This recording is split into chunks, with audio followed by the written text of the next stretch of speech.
الہ، الہ یہ الہ سے ہی عبادت کا معنی نکلتا. الہ مانے ایسی ذات جس کی عبادت کی جانی چاہیے. جس کی عبادت کرتے نہیں. کرتے بولے تو کیا ہو گیا؟ زمین پہ کتنوں کی عبادت ہو رہی تو کیا سب الہ ہو گئے؟ نعوذ باللہ. اب بھی کیا بولا میں نہیں بول سکتا. الہ مانے وہ جس کی عبادت کی جانی چاہیے. لا الہ نہیں ہے کوئی عبادت کا مستحق الا اللہ سوائے اللہ کے. سمجھے کلمہ؟ لا الہ ہے ہی نہیں کوئی عبادت کا مستحق. الہ کے معنی وہ جس کی عبادت کی جانی، کوئی ہے ہی نہیں عبادت کا مستحق الا اللہ سوائے اللہ کے. یہ لفظ اللہ خود دو الفاظ سے نکلا عربی کے، ال اور الہ سے. الہ کو اگر آپ ال جوڑ دیں گے پہلے، اس سے بنتا عربی زبان میں اللہ. یہ بھی سمجھ میں آگئی بات؟ اور اللہ تعالیٰ کیا بول رہے ہیں؟ کوئی عبادت کے مستحق یعنی کوئی معبود ہے ہی نہیں. وہ جو معبود آپ معنی میں بول رہے ہیں نا الہ کے، معبود معنی کیوں ہے؟ اس لیے معنی ہے معبود جو لفظ ہے اس کے معنی ہو سکتے وہ جس کی عبادت کی جاتی، لیکن الہ کے معنی خالی معبود نہیں ہے. کوئی بھی ذات الہ اس وقت تک نہیں ہو سکتی جب تک کہ 6 کردار اس میں ایک ہی وقت میں جمع نہ ہو جائے. ایک ہی وقت میں 6 کردار 6 کیریکٹرز جب تک کسی وہ ذات میں جمع ایک ہی وقت میں نہ ہو جائے وہ الہ ہو ہی نہیں سکتا. وہ 6 کیریکٹرز کیا ہیں؟ دیکھیں آپ، الہ کا جو عربی لفظ ہے وہ المالوہ سے نکلا. کیسے نکلا؟ المالوہ. المالوہ کا معنی ہے وہ اکیلی ذات جس کی عبادت ہر وقت ہر لمحہ کی جانی چاہیے، کی جاتی ہے، کی جا سکتی ہے. کوئی اور ذات ہے اب اللہ کے سوائے؟ وہ صرف اللہ ہے اور کوئی ہے ہی نہیں ایسے. اچھا، عبادت کے اندر خاص بات کیا ہے؟ محمد صلی اللہ علیہ وسلم جو ہم کو تربیت دی اسلام میں، اس میں سب سے افضل عبادت ہمارے لیے انفرادی طور پہ نماز ہے. اللہ کے نبی کریم صلی اللہ علیہ وسلم کی مشہور حدیث پاک، دعا نماز کا عبادت کا مغز ہے. بولے مغز مطلب جسٹ ہے.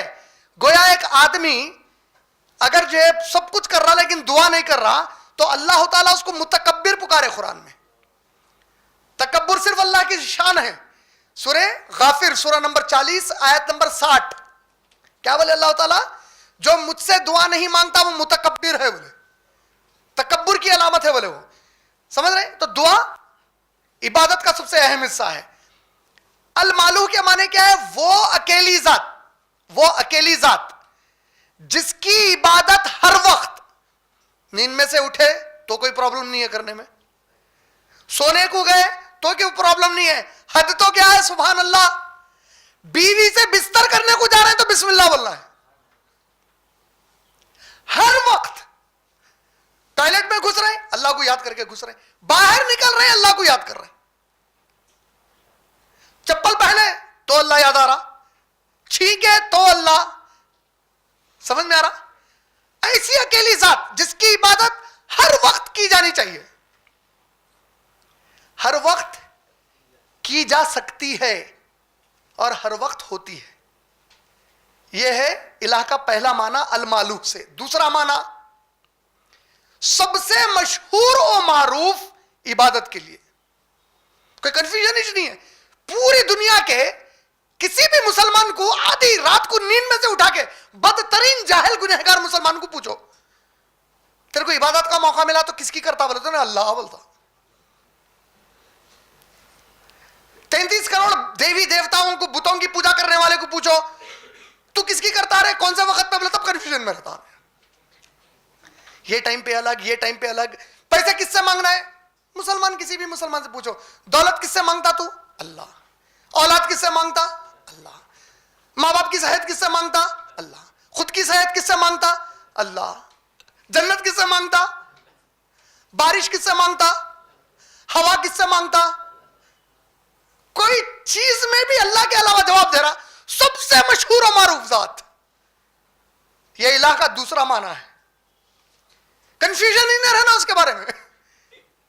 تیسرا، اچھا کس اعتبار سے مشہور و معروف؟ یعنی آپ کو کلیئر ہے کہ سوائے اللہ کے کوئی کر ہی نہیں سکتے، کوئی کنفیوژن ہی نہیں ہے کہ نہیں ہے؟ تھرڈ، ایسی ذات مبارک کہ اس کے طاقت کا جب ذکر اس کے مخلوق کے سامنے کیا جائے، اس کی طاقت کا ذکر اس کے مخلوق کے سامنے کیا جائے تو مخلوق دنگ رہ جائے اس کی طاقت کے بارے میں جان کے. ایسی ذات مبارک جس کی طاقت کو جان کر مخلوق دنگ رہ جائے ایک دم. سمجھ میں گیا؟ یہ تیسرا معنی ہے الہ کا. سمجھ میں آ رہا ہے الہ کے معنی؟ کہ الہ کا جو لفظ ہے اس کے معنی یہ 6 چیزاں ایک ہی وقت میں ہر وقت رہنا اس کے پاس، تو ہی الہ ہو سکتا ہو. سمجھ میں آ رہی بات؟ تیسرا معنی، پہلا معنی المالو. المالو کے معنی وہ اکیلی ذات جس کی عبادت ہر وقت کی جانی چاہیے، ہر وقت کی جا سکتی ہے، ہر وقت کرتے ہیں. دوسرا معنی بھول گئے، مشہور و معروف. اللہ سے زیادہ مشہور و معروف کوئی بھی نہیں ہے معبود. تیسرا معنی اس کی طاقت کا ذکر کر دیے تو چونک جانا اس کی طاقت کے بارے میں سن کے. چوتھا معنی ایسی اکیلی ذات جو پوری کائنات کی حفاظت کے لیے اکیلے کافی ہے، کسی کی مدد کے بغیر، اور تھکتی بھی نہیں ہے. کوئی ہے؟ کوئی بھی نہیں ہے. پانچواں، ایسی ذات مبارک کہ اس کی مخلوق تکلیف پہنچی تو اس کا نام لے کے سکون محسوس کرتی، خوشی میں اس کا نام لے کے سکون محسوس کرتی. کوئی ہے؟ بہت تکلیف، اماں مر گئی، انا للہ و انا الیہ راجعون، سب اللہ کا ہے، اللہ کے پاس چلے گی میری. اللہ کے نبی کا انتقال ہو گیا، انا للہ. دیکھو بھائی، میں میری ماں کو چاہتا ہوں، ہم 2 کوڑی کے ہیں، قوم کو دھوکہ دینے والے لیڈروں کو چاہے اگر یہ بیٹے مر گئے تو اماں بابا سے زیادہ غم مناتے ان کی میت پہ. ارے مر گئے، اب ہمارا کو کون ہے دیکھنے والا، اب ہمارا کیا ہوں گا بول کے. وقت کے نبی صلی اللہ علیہ وسلم سے صحابہ کی کیسی محبت تھی ہوں گی. آج 1400 سال کے بعد ہم ہمارے نہ نبی کو دیکھے، نہ ان کی آواز سنے، نہ کبھی اپنے سامنے محسوس کیے، لیکن ہمارے دلوں کی محبت آج بھی اماں بابا سے بڑھ کے چاہتے ہم. صحابہ کی کیسی محبت تھی ہوں گی سوچو آپ. لیکن انتقال ہو گیا نبی صلی اللہ علیہ وسلم کا، ہو گیا تو کون سی چیز سکون دی؟ اللہ کا نام. ایسی ذات مبارک، وہ اکیلی ذات ہے، پھر وہ ایسی اکیلی ذات کہ بہت خوش ہیں تب بھی اس کے یاد سے سکون ملنا. الحمدللہ بھائی، ماشاءاللہ، الحمدللہ. کتنے بار بول دیتے ہیں اپنے منہ سے الحمدللہ، کاؤنٹ بھی نہیں کرتے، سوچتے بھی نہیں، ایک بولتے ہی اللہ کی تعریف، ایک سکون دل میں. تکلیف میں آگے بہت، اس کو یاد کرے پھر سکون مل گیا. سورہ رات، الا بذکر اللہ تطمئن القلوب، تمہارے دلوں کو سوائے میری یاد کے کوئی چیز سے سکون نہیں مل سکتا بولے اللہ تعالیٰ. الہ کے معنوں میں تو پھر سے آئیں گے، ایک بار الہ کے معنی سمجھ لیتے ہیں. پہلا المالو، اکیلی ذات جس کی ہر وقت عبادت ہونی چاہیے، جس کی ہر وقت عبادت ہو سکتی، جس کی ہر وقت عبادت ہوتی، یہ ایک اکیلی ذات. دوسرا معنی سب سے مشہور و معروف. تیسرا معنی اس کی طاقت کا ذکر آیا تو مخلوق چونک جانا. چوتھا معنی اکیلا کافی ہے، کائنات کی حفاظت کو کسی کے مدد کی ضرورت نہیں ہے اور کرنے کے لیے تھکتا بھی نہیں ہے. پانچواں معنی اس کا ذکر ایسا ہے کہ خوشی میں بھی سب سے زیادہ سکون، غم میں بھی سب سے زیادہ سکون اس کے ذکر سے. چھٹا معنی ایسی ذات مبارک جس کو مخلوق اپنی آنکھوں سے کبھی بھی نہیں دیکھ سکتی، دیکھ ہی نہیں سکتے. اللہ کو اس حیات میں کوئی نہیں دیکھ سکتا. معراج میں رسول پاک صلی اللہ علیہ وسلم آسمان میں گئے، عرش کے پاس گئے، یہاں تک کہ اللہ تعالیٰ سدرۃ المنتہا، چھوٹے چھوٹے الفاظ آپ لوگوں کو معنوں کے ساتھ یاد رہے تو آسانی سے یاد ہوتے. سدرۃ المنتہا انتہا سے ہے، انتہا کوئی چیز کی انتہا بولتے نا، لمٹ. سدرا راستے کو بولتے. سدرۃ المنتہا یعنی تمام اللہ کی جتنی مخلوق ہے اس میں وہ واحد ایک جبرائیل علیہ السلام آخری مخلوق ہے جس کو اللہ تعالیٰ وہ سدرۃ المنتہا کے پاس تک آنے کی اجازت دی ہے. اللہ کے نبی کو بولے اب اس سے بھی آگے آ جاؤ، بولے اللہ کے نبی سے مجھ سے بھی آگے نکل گئے ماشاءاللہ. یعنی ایسے مقام پر گئے جو سدرۃ المنتہا کے بھی آگے تھا. اور اللہ تعالیٰ سورہ نجم میں کیا فرمائے کہ دو کمانوں کی طرح فاصلہ ہو گیا تھا. اس کی تفسیر آج کے دور میں کیسی ہوتی؟ اللہ اور نبی کے بیچ میں کمانوں کا فاصلہ ہو گیا تھا. اس کی تفسیر بی بی عائشہ رضی اللہ تعالی عنہا نے کیا کی؟ سورہ نجم کی اس آیت کی کہ اس سے مراد جبرائیل علیہ السلام اور محمد صلی اللہ علیہ وسلم ہے، اللہ نہیں ہے. بولے نبی صلی اللہ علیہ وسلم کے بارے میں بی بی عائشہ رضی اللہ تعالیٰ عنہ نے کیا فرمایا کہ اللہ کے نبی سے میں نے سوال کیا، ڈائریکٹ سوال اللہ کے نبی کو کیا گیا، کیا آپ نے اللہ کو دیکھا؟ صحیح مسلم کی روایت، اللہ کے نبی صلی اللہ علیہ وسلم نے فرمایا اے عائشہ اللہ کے سامنے نور کا پردہ تھا، میں کیسے دیکھ سکتا تھا؟ سمجھ میں آیا؟ تو چھٹا معنی الہ کا کیا ہے؟ ایسی اکیلی ذات مبارک مخلوق کی آنکھ اس کو کبھی نہیں دیکھ سکتی.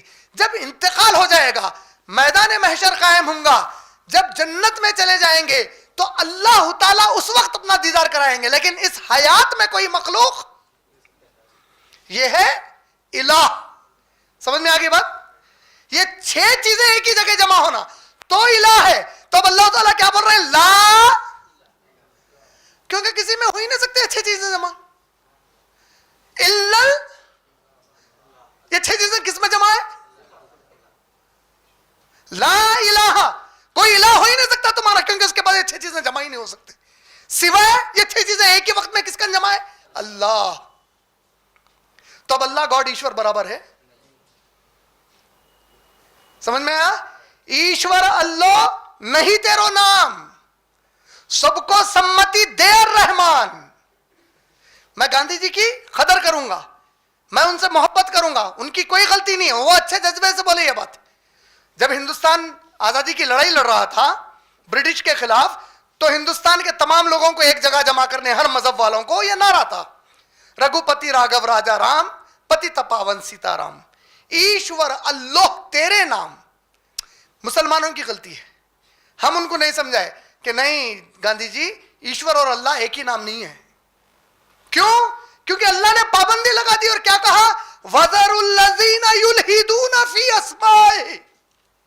سورہ اعراف کی آیت نمبر 180 میں اللہ کیا بولے؟